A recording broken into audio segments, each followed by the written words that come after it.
So let's say that this is the cuticle of your hair, the size, when you have low porosity hair. So this means that when you try to put products on your hair, that it's very difficult for product to enter this cuticle. Né?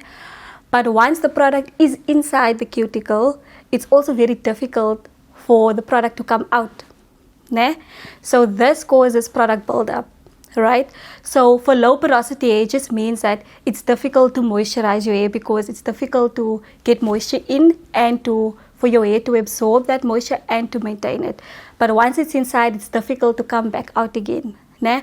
So for high porosity, it's exactly the opposite. So this is the cuticle for high porosity hair. So this just means that your cuticle has a lot of gaps and holes, which means that when you do apply product, it goes in quickly, you know. So your hair absorbs moisture very quickly.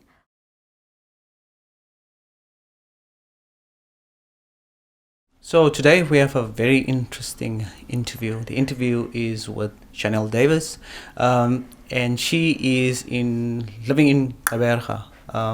So today's conversation is, I think many women will appreciate this conversation, and that we're going to have is about hair. But before we go into the conversation on hair, would you, Charnelle, please tell us a little bit more about yourself? Hi everyone, to everyone that's listening. My name is Charnelle Davids. I am 24 years of age. I am originally from Uitenhage, which is a town just outside of Abrasive. I hold a bachelor's degree in industrial psychology and sociology that I have been conferred upon in April this year. I also am the co-founder of an elegant and beautiful cosmetics brand called Khula Cosmetics, which I have built in 2020 and is now online as well. All right, thank you for that. So before we go into hair deep, let's take a step back and let's talk about growing up. Growing up, did you ever think that one day you would have your own hair and cosmetics company? No, not at all. Like, that was never even a thought. Like, I don't even think there was a seed to even begin with. So, like I said, I grew up in Uitenhage, and on the outskirts of Uitenhage, which that means the more rough side of Uitenhage. So I am the eldest of three girls. We are 6 children, and my dad passed when I was 9 years old. And then after he passed, like, things just weren't good. So we all started growing up in a very abusive and domestic environment.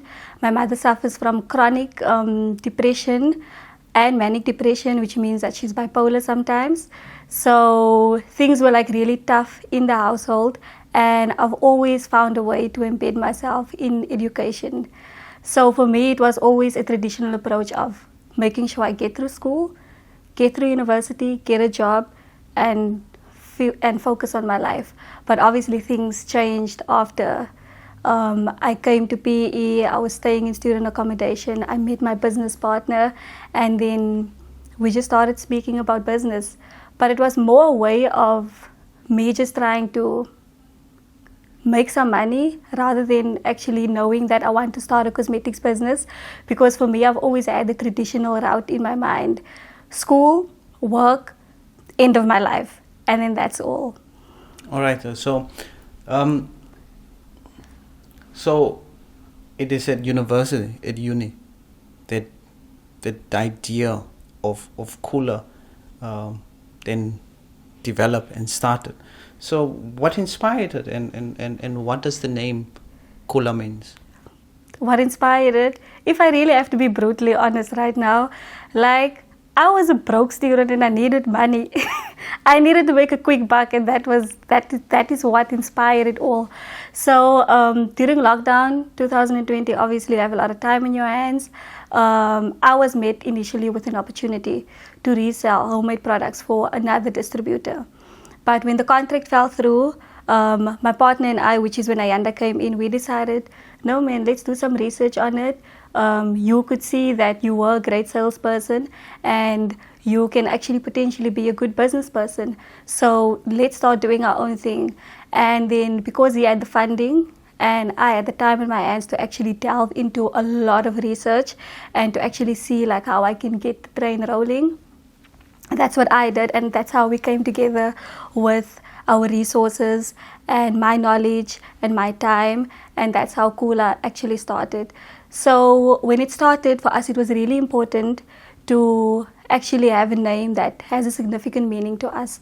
So for him, also coming from a stricken environment, which is Mlazi in Durban, and him also seeing the dark side of life, and for me also coming from that side, and we're like, okay, we can go into business now. We were like, we needed a name that is gonna embody our struggles and also what we are trying to build. And through the name, we must always be reminded that life is about growing, no matter how beautiful, no matter how tough. And the same will apply to our business. That's why giving up is not in our nature. So, what a beautiful story. And like they say, everything is in a name. If you get the name right, and you have the drive and everything behind it, then it will just take off. So now we're getting into the industry, especially when it comes to the natural hair and cosmetic industry. I've noticed it has been growing over the years. Why do you think this is the case? Why is it growing? With a lot of people having access to social media, which is basically like free information, I think a lot of people are becoming conscious of what is good for them and what is not. So people have access to these kind of informations to actually make decisions based on facts, you know. So a lot of people are seeing now that a lot of products that have certain ingredients in are not good for the hair, and they can actually trace it back and be like, okay, I've actually used a product that has sulfates in. So sulfate is an ingredient that actually dries out your hair. Nah? So then people are like, okay, no, like I can see this is not good for my hair. And how do they know this? Based on the internet. So obviously now everyone is geared towards, you know, like using products that are actually good for the hair, that are actually natural products that can restore the hair's dignity, especially if your hair has been previously damaged from chemicals or bad ingredients that you've been using. So I think it's because people are more conscious now and people know what it is that are good for them, and there's a collective of people that are also doing this. So it's like, no man, if the rest of the world is seeing that this is working, then obviously like I can gear more towards that as well. So this is not one of the questions I gave you, but it will be a missed opportunity if I don't ask it. So today you're sitting here with a beautiful, your hair is very beautiful. Thank you. But my mom and my aunties, it was unthinkable for them growing up that their hair could look like this. So some of them is a little bit older. They came through the Black Power movement with the afro, but after that they went into this moment of straightening their hair. What do you think? Why does it change? Why is this now another way of expressing your beauty? Because previously straightening was kind of also of beauty. So where do you think that shifted? Because I don't think 10-15 years ago that was even the case. I think representation has a lot to do with it. People are seeing more of who they are out there in the world, you know, like, oh, this one is actually wearing hair like this. I actually have hair like this, but I'm basically making it into something else to fit into society. So let me also do that. So people start to normalize what is actually not even supposed to be normalized, because it's supposed to be like that in the first place. So I think representation is the first one, and also embracing your authenticity, you know, like, this is a kind of hair that you have been born with. you know, like without even doing anything. Like I just washed my hair today and this is the look that it has. Applied some product on it. Like it's not even styled at the moment, you know. So we have been accustomed and groomed into thinking that no, if you alter your authenticity that you will fit into society. But I think because there's a lot of representation out there, a lot of people looking like you, that you start to embrace who you are, because now you won't feel alone. You feel like you have a crowd. You feel like there are people looking like you that's going through the same struggles as you. So you start becoming more or acceptant of who you are. Yeah. So let's talk a little bit about the industry and how the industry currently is operating. Is there currently a uniform standard regulating the industry, and where do you think there are gaps, and how can we address those particular gaps?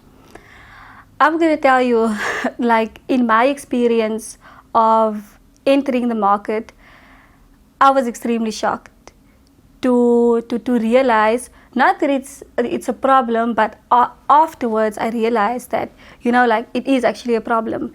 Like the barrier to enter the hair market is so easy.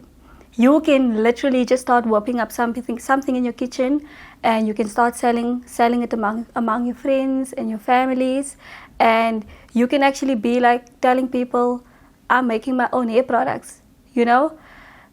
I've had someone that also makes hair products. She also makes it in a house, and because she wasn't adhering to certain rules and regulations of product formulation and labels, people's hair started falling out, and there was no accountability because there's nothing binding her on black and white that you are responsible to do this. This is your right. This is your wrong.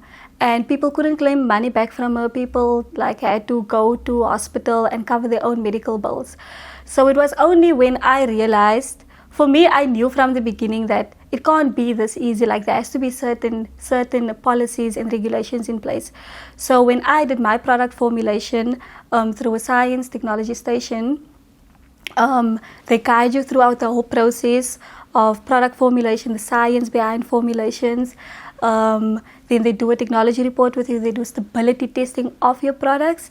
And after the stability testing, then they take you on a literal workshop of training you on like what is supposed to be on your labels, and they guide you through those processes. And they tell you that if you don't adhere to these things, like you would always just be a small business that's going to be selling from hand to mouth. Because if you would have to get into large retail stores like Clicks and all of these, there's certain regulations and standards that you would have to meet. Like they would have to see some sort of copyright, they would have to see some sort of trademark, they would have to see some sort of institution that was involved in you formulating your products to actually regulate this and be like, okay, no, this is okay to sell to people. Because remember, there's people that have skin conditions out here that are sensitive, and if anything has to happen and you have provoking or taking people's rights away from them by not indicating everything that's supposed to be on the label, you will be in big trouble.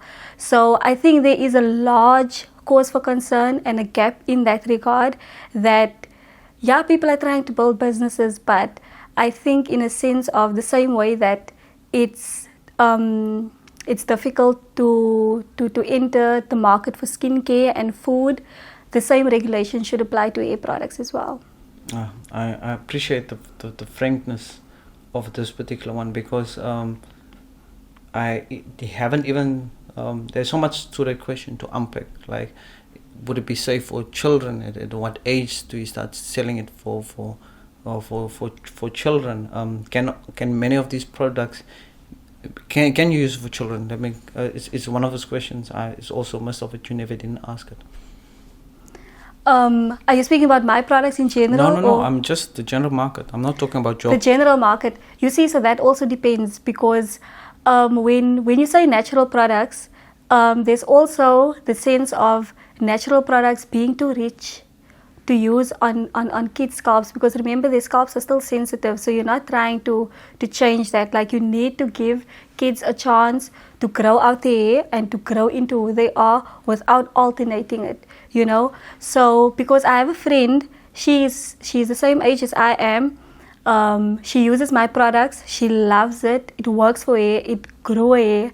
But the only thing is she has sensitive scalp, and that means if she allows the tonic, which is my main product that I've started out with, which is made with a large number of natural plants, like, she gets headaches. Do you understand what I'm saying? So now you have to indicate all those things on the label, or not even that. Like, if people speak to you, you have to have some sort of knowledge to actually put them at ease and be like, okay, if this is what it does, maybe don't use as much, or maybe don't allow it to stand as long as it does. So now you know that, okay, if it does this to someone that's 24 years of age, like, don't recommend it to children that are under 3 years or 4 years, also depending on the type of conditions that they have. So I think labels should include that as well, or otherwise have a range that is just for kids. All right, great stuff. So now let's talk about hair. So in layman's terms, explain the difference between low porosity hair and high porosity hair, including the necessary treatment for each. So what is those things that I was just saying? So low porosity hair, basically, now, so the porosity just speaks about your porosity is determined by the outer layer of your hair, which is called your cuticle. So if you have low porosity hair, I'm just gonna make a demonstration. So let's say that this is the cuticle of your hair, the size, when you have low porosity hair. So this means that when you try to put products on your hair, that it's very difficult for product to enter this cuticle. Né? But once the product is inside the cuticle, it's also very difficult for the product to come out. Né? So this causes product buildup, right? So for low porosity hair, it just means that it's difficult to moisturize your hair, because it's difficult to get moisture in and for your hair to absorb that moisture and to maintain it. But once it's inside, it's difficult to come back out again. Né? So for high porosity, it's exactly the opposite. So this is the cuticle for high porosity hair.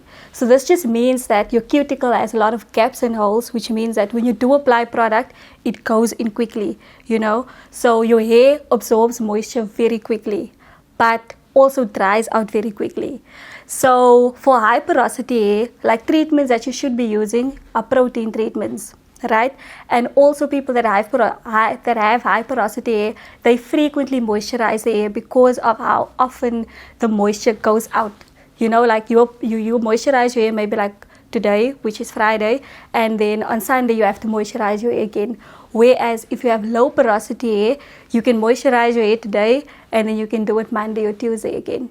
You know what I mean? Because of how product struggles to come back out again. So that is the differences between the two.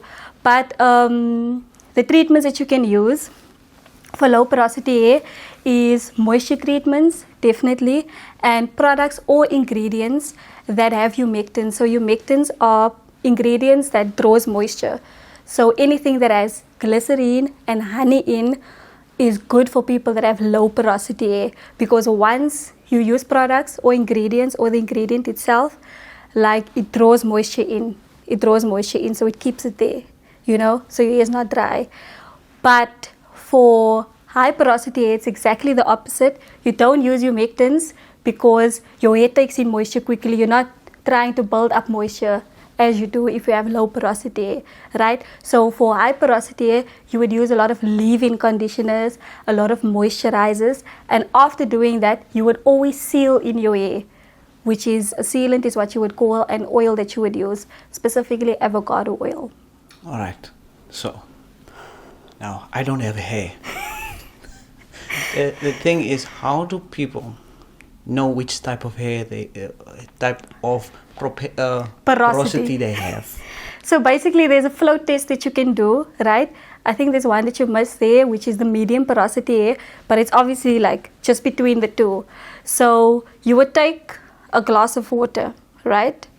And then you would take a piece of your hair, and you would put it inside the water. So depending on, on the result that you get, you would see what type of hair you have. If your hair stays on top, if it floats on top of the water, it's low porosity hair. If your hair floats like just in the middle, you have medium porosity hair. And if your strand of hair goes down and it stays down, you have high porosity hair. Well done. So this is going to benefit so many people who want to. I think this actually empower them to know what to look for, because is that on the label? Not exactly. There are a lot of information out there, and I also do share them with my clients should they ask, should they not know about it. We also try a lot to educate them on our social medias, but that is not on the label because it's not initially anything that has to do with the product, but with people figuring out what type of hair they have to be able to use a certain product. Can I have a follow-up question? A rule of thumb, less for less product for low and more product for high. Would that kind of be a rule of thumb? Definitely. Okay, great stuff.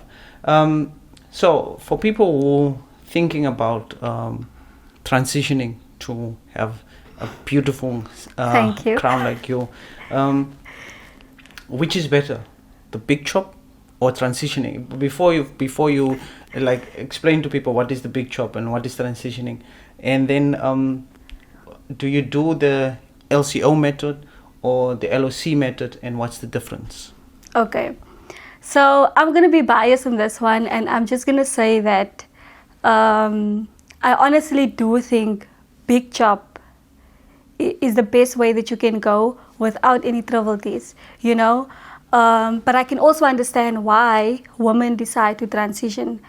So let's start with transitioning. Transitioning it's a tough process. It's a tough process because now you are trying to teach your hair new ways and new norms to adjust to, you know, and your hair is stubborn. Like your hair is going to be like, what's happening? Like you were used to applying sulfates on my hair that used to dry out my hair. You used to apply heat on my hair to actually style it, and now you are wetting my hair every single day and you are trying to curl my hair and my hair is straight, you know. So it gets like sort of a frustrating process and extremely expensive because now you have to buy a lot more products than usual to actually now form your curl pattern and to actually reverse the damage of heat and chemicals that you've been using, you know. But I understand why some women prefer that method, because they are scared of change, you know. Like you have long hair, you don't want to start over, you don't know what you're going to look like when you do big chop your hair. But I can tell you, like, it's such a liberating feeling doing that and knowing that you are starting afresh. When you do big chop your hair, you also do learn a lot about your hair, what your hair likes, what it doesn't like. You know, you get to try out new products, what kind of styles are easy to make for when. It's such a beautiful process, and sometimes like your hair just has its own way of doing things and you just have to go with it, and you would sometimes feel like my hair's not looking nice, and people would tell you, no, you look great, and you're like, oh, is this what natural hair does, you know? So in a professional and personal opinion, I think it speaks of something so beautiful when you do the big chop. It's like a new beginning for you and your hair, and for you to start afresh and, you know, like teaching yourself new and healthy and beautiful habits for your hair to grow in the way that you would want it to. But not taking away from people that want to transition. I'm just saying it's an expensive product. It's an expensive journey. It's an expensive route to take. But if I would have to choose, definitely big chop. I would do it again. I've had 2 big chops before, and I don't regret any one of them. And then coming to the LCO and the LOC method. Explain. Yes, so LCO just stands for liquid cream oil, which is a styling method that you use after washing your hair. So it just speaks about the order that you use products in. So liquid can be anything like your water or the hair tonic, or anything that's water-based that you apply. Cream is anything like a hair cream that you use, and then your oil is your sealant that you use afterwards. It can be anything like your avocado oil, like your jojoba oil, you know, like your coconut oil, your grapeseed oil. That was the LCO method, and then you also have the LOC method, which is exactly the same products that I've just mentioned, but it's just in a different manner that you use it. So you'd first use the liquid, then the oil, then the cream. So you would use a sealant in the middle. So for people that have low porosity, what I was just speaking about, for them it would be preferable, I have low porosity, to use the LCO method. So that means you use the liquid first, then you use the cream, then you use the oil. Seal it in. But for people that have high porosity, they would use the lock method, which is the liquid first, then the sealant, then the cream. Amazing. So I've learned so much already. I think after this I can have a hair conversation with someone.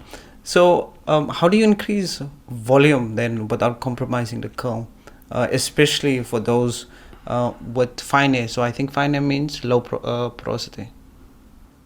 No, I think fine hair just means the type of curl that you have. Okay. Yeah.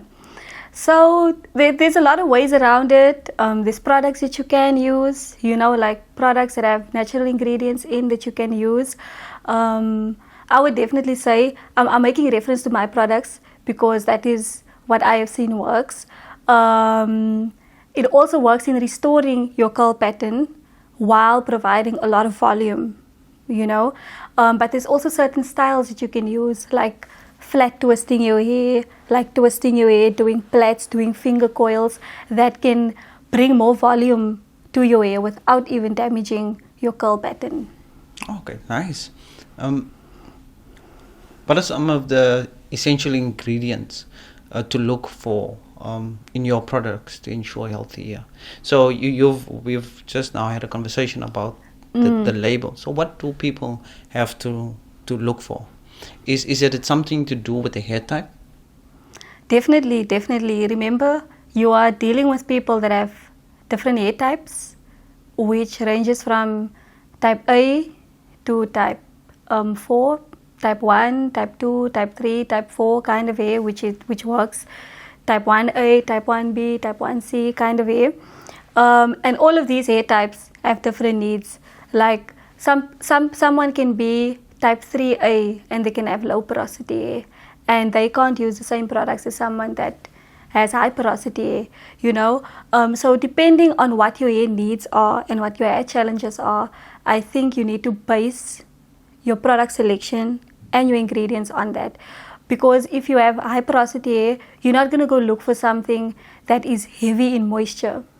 You're not going to go look for something that has humectants in. If you have low porosity, you're going to look for something that has glycerin and honey in. But I do think everything else that people have to steer from in ingredients that are not good for them are the sulfates, the mineral oils, the parabens, and then also certain ingredients because you would see on your labels, cosmetic companies would always put it in inky names. Nah? If you are not sure what it is, you can go Google the name just like that, and then you can read up on what is actually in it. Maybe there's an ingredient that's going to be harmful to you, So I always advise my customers to also do that. But even the preservatives that I use, vitamin E is also really good. Preservatives that I use are completely natural as well. So I think humectants, look out for that. Really good. Oils are really good to have in. Butters are really good to have in. And generally just natural products and products that have the natural moisturizer in, which is water. Always look for products that have water in, because water is really good for you. Okay, thank you. So those people who opt for transitioning, how can they avoid breakages? Is it even avoidable? And the question is then, you already said you are biased in terms of the big chop, but if people want to transition, is there a way of avoiding breakages? I think with that question, if you are transitioning and you are really serious about transitioning the state of your hair, there's going to be a lot of old habits that you're going to have to cut down on, because heat damages your hair. No matter how much you try to heat defense your hair, no matter how much you try to protect your hair from the heat damage. If you apply heat on your hair, it's going to damage your hair in some way, you know. So to prevent that sort of breakage, if you are transitioning, in the first 6 months or even the first year, stay away from heat, because that is what your hair have been accustomed to for all these years, you know. Stay away from heat, stay away from harmful products that has the ingredients in that dry out your hair, that makes your hair prone to breakage. Because remember, if your hair is not moisturized enough, like it starts breaking really quickly, because there's nothing strengthening in it, holding it in place, you know. So there's certain ingredients that dry out your hair that makes it like really brittle and fragile to breakage. So definitely staying away from chemicals, staying away from harmful ingredients, staying away from damage. Okay. So talking about moisturizing your hair, one of the questions that I was asked to ask you is it okay to wet my hair daily, especially if I don't do protective styling? If not, why not? So like I said, water is your natural moisturizer, eh? But you can't just use water. Water in itself will dry out your hair. Water in itself will dry out your hair. And what does that mean? Coming back to what I just said, it's going to break off your hair. So with the natural community, because of how we wash our hair, how we style our hair, we would be wetting our hair every day, right? But in that, protect your hair by applying a leave-in conditioner, by applying a moisturizer that's going to keep your hair moist and not contradicting your hair in terms of humid and dry conditions, you know. So if you are not styling your hair when you wet it, at least moisturize it, at least apply an oil to it. Like there has to be a layer of something on the wetness on top of the natural moisturizer which is there to protect it from the weather conditions, from the environment that you are in. All right. Before I go into the last question, where can people get your product? You said you're an online store, but they can also get you on Instagram. Yes. You're on Instagram. You're Coco Charnelle. I'm Coco Charnelle _7. And then there is Khula is also. Yes. Yeah. So what I would normally do is in the description of the channel, I put all of the information there, so they can get your product there. If those interesting in buying and supporting you. You ship to Cape Town. You ship to every part. Nationally. You ship nationally. Yes. So people there, you've heard it. She shipped nationally. So just for those people who can't afford it. Yeah. Because the natural hair product industry is expensive, and there's a lot of young people who cannot afford it. What would be an affordable way for them to care for their hair much better? I think using, like, there are a lot of affordable hair care lines out there, and I think the reason for, or not I think, I know the reason for the market being so pricey is because of, I live in this market, so I understand like why you have to price it at a certain rate. Like the oils have just went up, you guys, I'm sure you guys know that. A lot of natural hair products contain a large number of oil because of the fact that, you know, like your hair has to keep and maintain moisture, and the only way to do that is to mix a lot of oils together, you know. So you have to factor in all of those costs. But I always tell people there's like a natural way of you doing that, like whatever you have in your cupboard at home.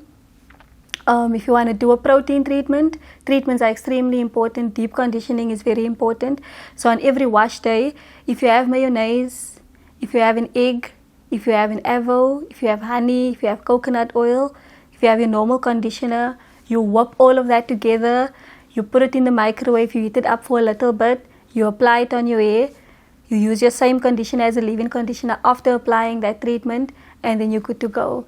Like, there's so many things that you can use in your cupboard to actually take care of your hair. I just think that there's a lot of information out there that people can use. You said a little bit of time in the microwave in terms of seconds, because in terms of seconds, like, yeah, Definitely like 10 seconds. 10 seconds. Just to heat it up a bit so that it can penetrate through the cuticles. So that is like, you would use that as a treatment, as a protein treatment. You mix all of that together. You can use it on every wash day, or you can use it twice a month. Then you can just take your conditioner after that, your normal conditioner that doesn't have all the bad ingredients in, and you can just use that to style your hair as well. But always making sure that you have an oil as a sealant to seal all the moisture in. So if you can't afford any of the other things, that you can make at home, because the treatment, everyone has all of those ingredients that you can fix up a quick treatment for you. You have to have conditioner, because when you do your wash days, you wash your hair, you apply conditioner. But for the oil, you can even use cooking oil as well. But I would really suggest anything between jojoba, avocado, or grapeseed oil for you to use as a sealant. All right. Charnelle, last question. Yes. Is businesses fail. And they fail by the dozens and frequently. How do you think you will move past that phase and build Khula into a sustainable brand and business? This is a very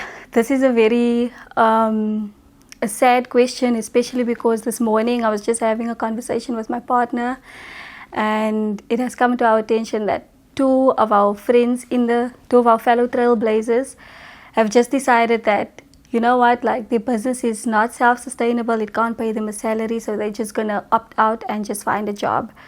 And for us, we had that conversation and we were really sad that, you know, like, some people are really quitting because of the fact that their businesses are not sustainable. So for me, I realized in that moment, we had a discussion that for me and for us to ensure that Khula will remain sustainable will be based on 4 things, which is financial management, number 1, very crucial as well. Number 2 will be stock management control. Number 3 would be sales and promotion. And number 4 would be social media. So I think those 4 things, when they are lucrative, when they are solidly in place, and you are intentional about it, will determine the livelihood or the dyinghood of your business. Right. Charnelle, thank you very much for this interview. I learned a lot. I learned so much. I think this one have empowered me to appreciate people's hair and the effort that they put into it a little bit more. Yes. So thank you very much for this interview. It's greatly appreciated, and I know many other people will appreciate it. Thank you so much, Jacob. All right, bye-bye.